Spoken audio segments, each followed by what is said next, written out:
Guys, पिछले video में हमने बात की थी अपने इकोनॉमी के बारे में, अपने जीडीपी के बारे में। क्या हमने बात की थी कि इंडिया जो कभी तीसरी सबसे बड़ी इकोनॉमी हुआ करता था, वो बन गया इस दुनिया का वर्स्ट परफॉर्मिंग इकोनॉमी। अगस्त 2019 की ही अगर हम बात करें तो हम लोग कुछ 7 पॉइंट से भी ऊपर थे। लेकिन अगर हम बात करें एट प्रेजेंट में सिर्फ 1 साल ही हुआ है, तो इस वक्त हम चले 3.1 से भी नीचे। इतना बड़ा डिफरेंस एकदम से कैसे आ गया? तो कोरोना रीज़न नहीं था। हमारी जीडीपी और इकोनॉमी गिरने का जो सबसे बड़ा रीज़न था वो गवर्नमेंट की वो पॉलिसीज़ थी जो वो धीरे धीरे इम्प्लीमेंट करते जा रही थी विदाउट उनके रिजल्ट जाने। कैसे डीमोनेटाइजेशन, जीएसटी, प्राइवेटाइजेशन, एम्प्लॉयमेंट, जिसने तो सारे ही रिकॉर्ड तोड़ दिया, ये हमारी इकोनॉमी पे कैसे हावी होते गए।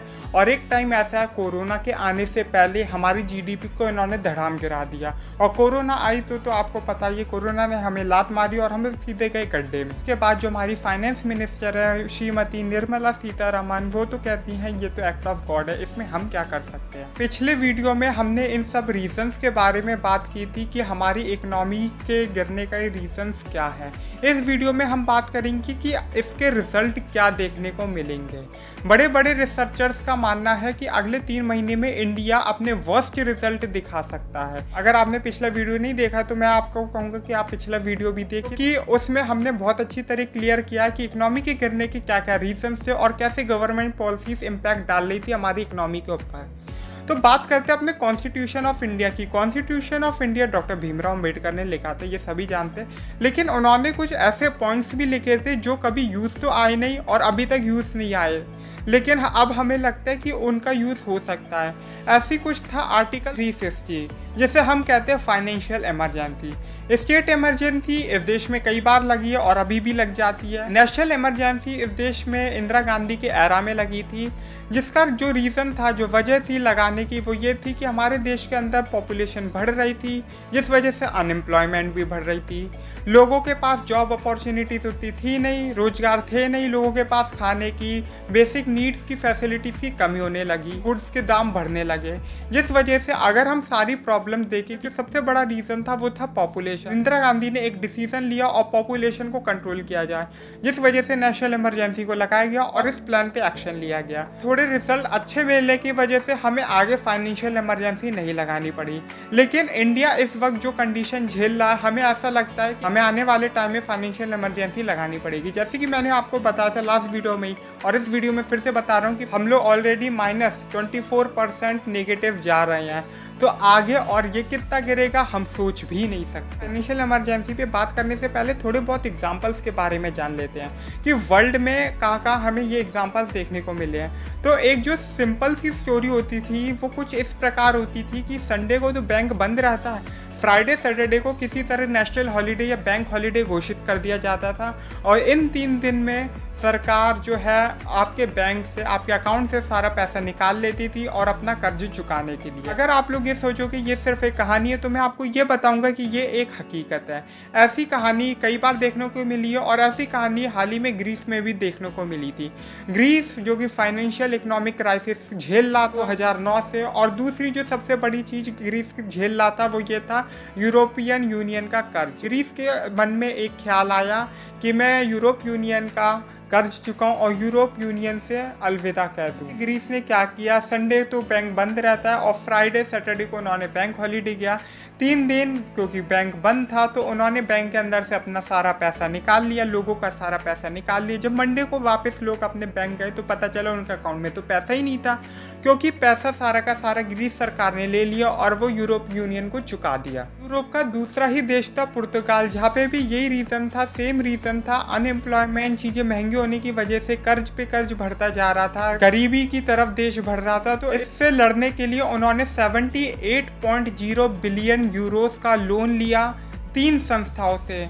पहला इंटरनेशनल मॉनेटरी फंड, दूसरा यूरोपियन यूनियन स्टेबलाइजिंग मैकेनिज्म और तीसरा यूरोपियन फाइनेंशियल स्टेबिलिटी। इन तीनों से उन्होंने लोन लिया और फिर वो चुका दिया। यूरोपियन नेशंस के बारे में एक बात बोली जाती है कि ये पूरी दुनिया देख चुके हैं। कॉलोनियल एरा था जो इनका पीक पर था, जिन्होंने ये पूरी दुनिया पे राज कर लिया, पूरी दुनिया के बारे में जान लिया और अब ये अपनी रिटायरमेंट वाली एज जी रहे हैं। ये अच्छी तरह जानते हैं कि एक नेशन को कैसे चलाया जाता है, इसलिए अब ये यूरोप यूनियन संघ बना के रहते हैं, इसलिए इन लोगों को इसका फ़ायदा भी मिलता है, लेकिन ऐसा दूसरे देशों को नहीं मिलता। अब हम बात करने वाले इस दुनिया के सबसे बड़े इकोनॉमिक क्राइसिस को, जो 2010 से लेकर 2020 तक के एरा में सबसे बड़ा इकोनॉमिक क्राइसिस बोला गया और ये अभी भी चल रहा है, वो है वेनेजुएला का इकोनॉमिक क्राइसिस। इस इकोनॉमिक क्राइसिस को 2 प्रेसिडेंट्स ने झेला है, ह्यूगो और निकोलस। निकोलस एट प्रेजेंट में उधर के प्रेसिडेंट हैं। और इस इकोनॉमिक क्राइसिस का जो रीज़न था वो ये था कि गवर्नमेंट इतना खर्च करने लगी थी डिफरेंट पॉलिसीज, डिफरेंट चीज़ों पे, कि पता चला विदाउट उनके रिजल्ट जाने कि ये आगे हमें क्या रिजल्ट दिखाएंगे। जो सबसे बड़ा रीज़न निकल के आया था वो ये निकल के आया था पॉलिटिकल करप्शन। इस देश का जो सबसे बड़ी इकोनॉमिक क्राइसिस की वजह थी वो थी करप्शन,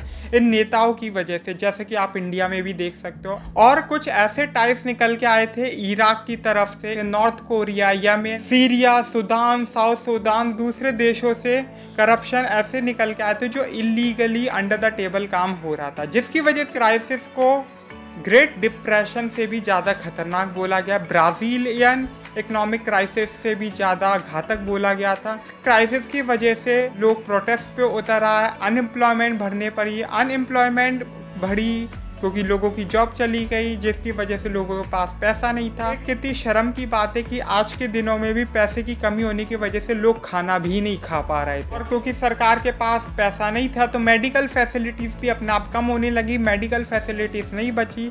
अब जिन लोगों को अपने परिवार पालने थे वो क्राइम की दुनिया में उतर आए, क्राइम होने लगे, मेडिकल फैसिलिटीज़ थी नहीं, तो जो क्राइम होते थे उनका ट्रीटमेंट नहीं हो पाया, जिसकी वजह से मोर्टेलिटी रेट भी बढ़ने लगा। वेनेजुएला का जो ये क्राइसिस है, वेनेजुएला में ये जो चल रहा है प्रोटेस्ट, ये आज भी चल रहा है और ये पिछले 10 सालों से भी ज़्यादा टाइम से चल रहा है। अब हम बात करते हैं यूक्रेनियन क्राइसिस की। यूक्रेन की हिस्ट्री में झांकना पड़ेगा। जैसे कि आप सब जानते हैं यूएसएसआर एक नेशन था, लेकिन पोस्ट कोल्ड वार के बाद रशिया या हम कहें यूएसएसआर कई सारे भाग में बढ़ता हुए चला गया, और उसी में से एक देश निकला था यूक्रेन, जिसमें से जो सबसे बड़ा देश निकला था वो तो आप जानते हो रशिया तो रह गया। यूक्रेन एक इंडिपेंडेंट कंट्री की तरह उभरा, लेकिन यूक्रेन के अंदर कई ऐसे ग्रुप्स थे, मतलब एक अगर हम बात करें कि यूक्रेन एक इंडिपेंडेंट कंट्री, इन लोगों को साइड में कर दिया जाए, तो 2 ऐसी आइडियोलॉजीज निकली जो ये चाहती थी कि हम या तो रशिया के साथ वापस चले जाएं, और दूसरे लोग ये चाहते थे कि जब हम एक यूरोपियन कंट्री से, क्यों ना हम यूरोपियन यूनियन की तरफ चले जाएं,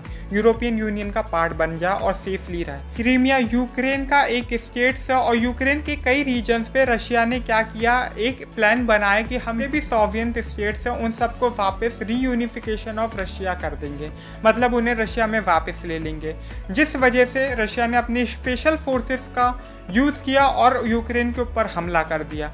यूक्रेन के ऊपर हमला करती स्टेट ऑफ क्रीमिया और बाकी रीजन्स जो थे यूक्रेन के, उन्हें अपने कब्जे में ले लिया। इसका असर यूक्रेन की कई चीज़ों पे देखने को मिला, इंपोर्ट एक्सपोर्ट पे, यूक्रेन की जीडीपी पे। वर्ल्ड बैंक के अकॉर्डिंग इसने 8% इकनॉमी यूक्रेन की गिरा दी, और यूक्रेन के जो पावर सप्लाई थी जो कि कोल पे डिपेंडेंट थी उसमें भी कमी होने लगी, क्योंकि वो सारे उसी रीजन में आते थे जो सब रशिया ने ले लिया था। रशिया के इस एक्शन के बाद यूरोप यूनियन और बाकी देशों ने रशिया के ऊपर काफ़ी रेस्ट्रिक्शन लगा दी, जिसकी वजह से रशिया के इंपोर्ट एक्सपोर्ट पे प्रभाव डलने लगा और रशिया के रूबल की जो वैल्यू थी वो धीरे धीरे गिरने लगी। 2014 से 2017 की तरफ एक ब्राज़ीलियन इकोनॉमिक क्राइसिस हुआ था, जिसने 3.5% ऑफ द जीडीपी पे सीधे प्रभाव डाला था। इसका रीज़न था हाई अनएम्प्लॉयमेंट रेट, जिसका रिजल्ट ये निकला कि लोग वो देश छोड़ के जाने लगे, पॉवर्टी आने लगी, क्राइम बढ़ने लगे, मोर्टेलिटी रेट्स बढ़ने लगे, सेशंस में काफ़ी कमी आने लगी और अनइक्वल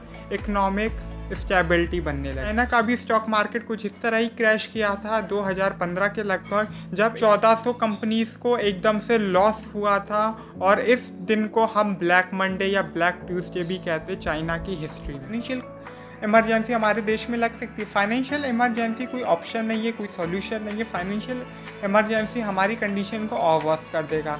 जो गवर्नमेंट जॉब करते हैं, लोग जानते हैं कि गवर्नमेंट जॉब एक आपको रिलैक्सेशन देता है कि आपकी नौकरी नहीं चाहिए, लेकिन फाइनेंशियल इमरजेंसी इस चीज़ को भी ख़त्म कर देती है। हमारी इकोनॉमिक क्राइसिस और हमारी जीडीपी क्रैश की वजह से हो सकता है हमारे देश में गरीबी आ जाए, महंगे गुड्स हो जाएं और लोग यहाँ से छोड़ के जाने लगे। आगे क्या होगा वो तो गवर्नमेंट ही बता सकती, क्योंकि गवर्नमेंट जब एग्ज़ाम्स तक कैंसिल नहीं कर सकती, कैंसिल क्या एग्ज़ाम्स तक पोस्टपोन नहीं कर सकती, तो हम ये कैसे कह सकते हैं कि गवर्नमेंट को कुछ चिंता है इस देश की इकनॉमी की।